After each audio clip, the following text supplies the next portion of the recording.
by Wei Qing and Huo Qubing, the ruler of the Xiongnu, Yiji Xie, decided to retreat with his tribes to the north of the Gobi Desert, hoping that the barren land would serve as a natural barrier against the Han offensives.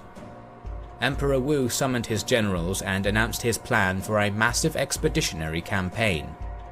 In 119 BC, Han forces were deployed in two separate columns, each consisting of 50,000 cavalry and over 100,000 infantry, with Wei Qing and Huo Qubing serving as the supreme commander for each.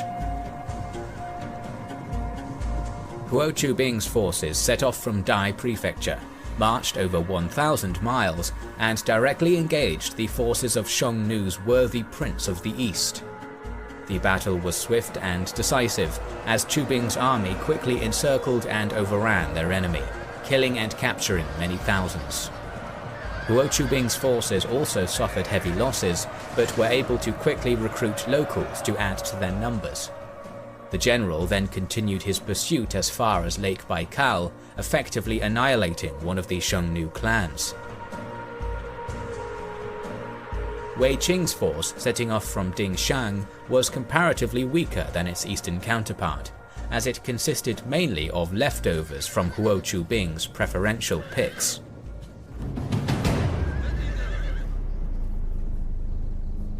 The Han army mobilized as planned.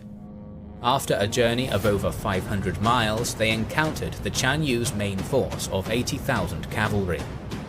This was unexpected, as the original plan was to let Huo Qubing's elite troops deal with the Chan Yu's elite cavalry. The Xiongnu forces had been waiting in anticipation to ambush their adversaries, while the Han forces were tired and outnumbered, especially since their easternmost division had not yet arrived to the battlefield. Without hesitation, the Xiongnu charged the Han forces with a 10,000-strong vanguard of cavalry.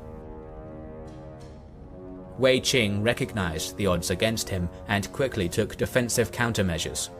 He ordered his troops to arrange heavy armored chariots into a ring formation, creating mobile fortresses that provided archers, crossbowmen and infantry protection from the Xiongnu's powerful cavalry charges, and allowed Han troops to utilize their advantage in ranged weapons.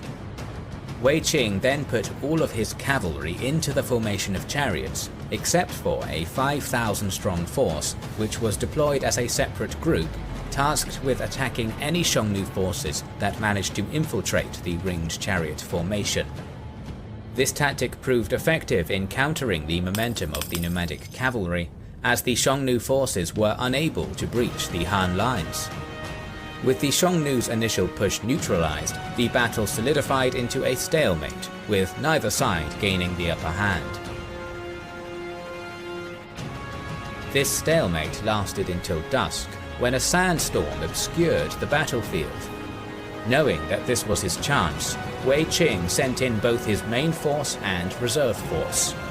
The Han cavalry used the low visibility as cover and encircled the Chan Yu's army from both flanks. The Xiongnu's lines were overwhelmed and their morale broken by the sight of Han soldiers attacking them in the darkness. Seeing that his forces were completely overrun, the Chan Yu escaped under the escort of only a few hundred men. The Han forces killed over 19,000 enemies and pursued the remainder another 100 miles to the Kangai Mountains, where they besieged, then captured the fortress of Jiaoxin located in the Orkhon Valley. After a day spent regrouping and receiving fresh supplies, the Han forces burned the stronghold to the ground before returning in triumph.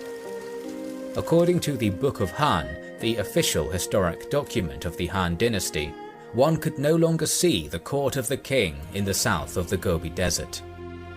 The Xiongnu never returned to the strength of their glory days, and thus the power balance of Han and Xiongnu started to shift to favor the Han.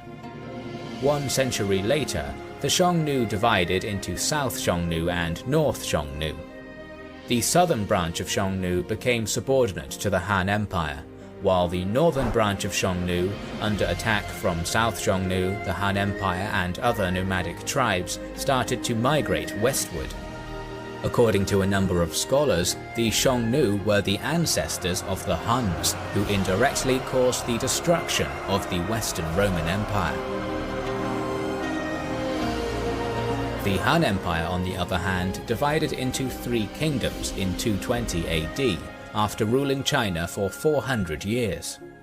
China entered the 3 kingdoms era, but that is a tale for another documentary.